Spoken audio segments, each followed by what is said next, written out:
सुग्रीव का राज्य अभिषेक। बाली के वध के बाद लक्ष्मण जी किष्किंधा नगरी जाकर सुग्रीव का राज्य अभिषेक करते हैं। राजा बनने के बाद सुग्रीव श्री राम के पास आते हैं और सीता माता की खोज करने के लिए श्री राम से आग्रह करते हैं। उस समय वर्षा ऋतु का आरंभ होने वाला था, जिससे सभी नदियां और नाले पानी से भरे हुए होते हैं, जिसमें सीता माता की खोज करना कठिन हो सकता है। श्री राम कहते हैं, सुग्रीव अभी आप किष्किंधा लौट जाइए और वर्षा ऋतु समाप्त होने के बाद अपने वानर दल बल लेकर मेरे पास आ जाना। तब हम आपकी सहायता से सीता की खोज आरंभ करेंगे।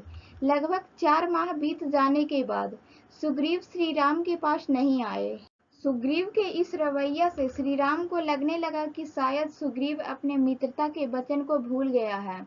यही सोचकर श्री राम ने सुग्रीव को चेतावनी देने के लिए लक्ष्मण जी को भेजा कि किष्किंधा नगरी जाकर सुग्रीव को उनकी मित्रता के वचन की याद दिलाए और सीता माता की खोज में सहायता करने की जो उन्होंने शपथ ली थी उसे पूरा करें। श्री राम के इन वचनों से लक्ष्मण जी आग बबूला होकर किष्किंधा नगरी जाते हैं।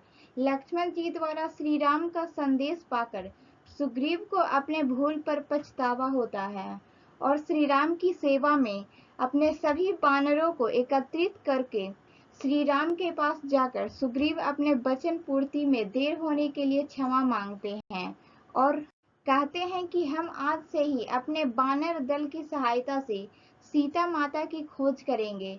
ऋषिमुख पर्वत के शिखर पर एक सभा आयोजित की जाती है, जहां सुग्रीव द्वारा अपने सभी वानरों को चारों दिशाओं में सीता माता की खोज के लिए भेजते हैं। उन्हीं में से कुछ वानर दक्षिण दिशा की तरफ भारत देश के अंतिम छोर तक चले जाते हैं, जहां पर आगे प्रशांत महासागर था, लेकिन समुद्र के कारण सीता माता की खोज के बारे में कोई संकेत नहीं मिला। इसलिए सभी वानर निराश होकर वहीं समुद्र तट पर वहीं पर बैठ जाते हैं।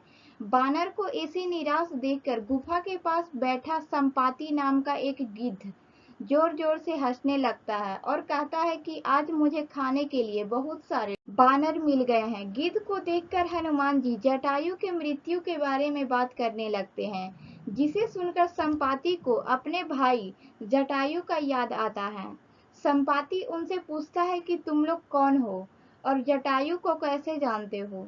जटायु तो मेरा छोटा भाई है। तब हनुमान जी संपाति को बताते हैं कि रावण द्वारा सीता के हरण के समय सीता माता को रावण से बचाने के लिए युद्ध करते हुए जटायु की मृत्यु हो गई।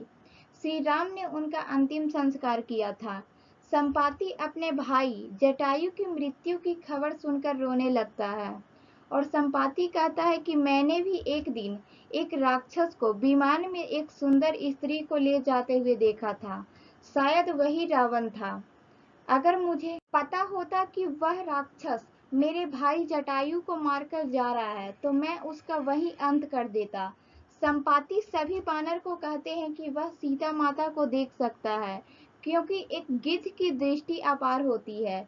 उन्होंने बताया कि सीता माता यहाँ समुद्र पार एक द्वीप है, जहाँ पर वह एक पेड़ के नीचे मायूस बैठी हुई है। इस तरह से गिद्ध संपाति की वजह से हनुमान जी को सीता माता का पता चल जाता है कि वह समुद्र के उस पार लंका द्वीप पर हैं। सभी वानर सोच में पड़ गए कि 400 कोस का समुद्र पार करके लंका तक कैसे पहुंचा जाए।